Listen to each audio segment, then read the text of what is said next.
ఢిల్లీ సీఎంగా అతిశీ ప్రమాణ స్వీకారం చేశారు. అతిథితో పాటు 5 మంత్రులు ప్రమాణ స్వీకారం చేశారు. సీఎంగా ఇటీవల కేజ్రీవాల్ రాజీనామా చేశారు. ఆయన స్థానంలో అతిశీ ప్రమాణం చేశారు. ఇటీవల జరిగిన శాసనసభాపక్ష సమావేశంలో అతిశీని సీఎం చేయాలని నిర్ణయం తీసుకున్నారు.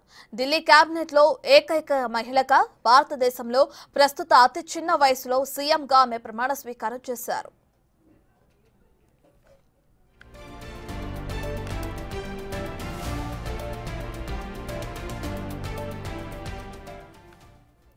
ఢిల్లీ విద్యా సంస్కరణలకు ఆమె నాయకత్వం వహించారు. ఢిల్లీ విద్యారంగంలో తనదైన ముద్ర వేశారు అతిశీ. ఆక్స్ఫర్డ్ నుంచి బలమైన విద్యార్థిగా పేరు తెచ్చుకున్నారు. అనేక రాజకీయ విజయాలతో ముందుకు సాగారు. ప్రభుత్వ పాఠశాల వ్యవస్థను మెరుగుపరచడానికి కృషి చేశారు. విద్యార్థుల హక్కులను సమర్థించారు. అయితే ప్రభుత్వ పోర్ట్ఫోలియోలను నిర్వహించారు.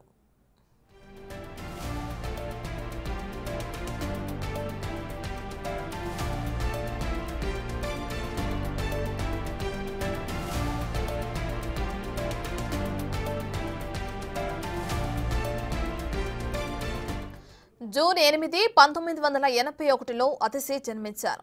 అతిశీ తల్లిదండ్రులు విజయ్ సింగ్, త్రిపతావాహి ఇద్దరు ఢిల్లీ యూనివర్సిటీలో ఉపాధ్యాయులుగా పనిచేశారు. ఆమె తన పాఠశాల విద్యను న్యూఢిల్లీలోని స్ప్రింగ్డేల్స్ స్కూల్లో పూర్తి చేసింది.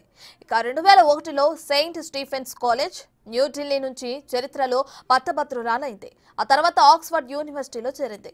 అక్కడి నుంచి 2003లో చెవెనింగ్ స్కాలర్షిప్ పై తన మొదటి మాస్టర్ డిగ్రీని పొందింది.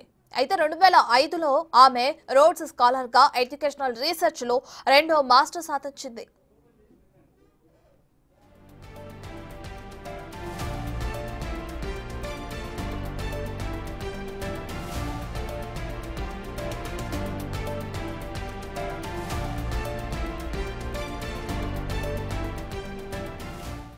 రెండు 2013లో ఆమ్ ఆద్మీ పార్టీలో అతిశీ చేరారు. అప్పటి నుంచి ఇప్పటి వరకు పార్టీలో క్రియాశీలంగా వ్యవహరించారు.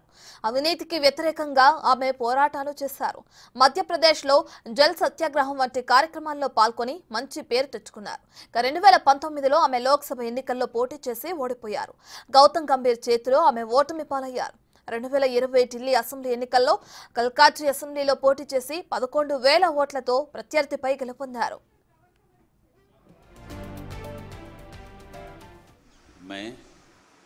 मैं आतिशी ईश्वर की शपथ लेती हूँ कि मैं विधि द्वारा स्थापित भारत के संविधान के प्रति सच्ची श्रद्धा और निष्ठा रखूँगी। मैं भारत की प्रभुता और अखंडता अक्षुण्ण रखूँगी।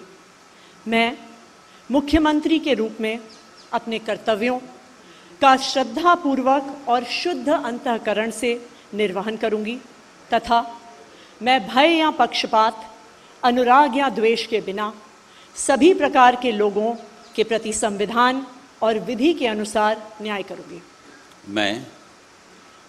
मैं आतिशी ईश्वर की शपथ लेती हूँ कि जो विषय मुख्यमंत्री के रूप में मेरे विचार के लिए लाया जाएगा अथवा मुझे ज्ञात होगा, उसे किसी व्यक्ति या व्यक्तियों को तब के सिवाय जबकि ऐसे मुख्यमंत्री के रूप में अपने कर्तव्यों के सम्यक निर्वहन के लिए ऐसा करना अपेक्षित हो, मैं प्रत्यक्ष अथवा प्रत्यक्ष रूप से संसूचित या प्रकट नहीं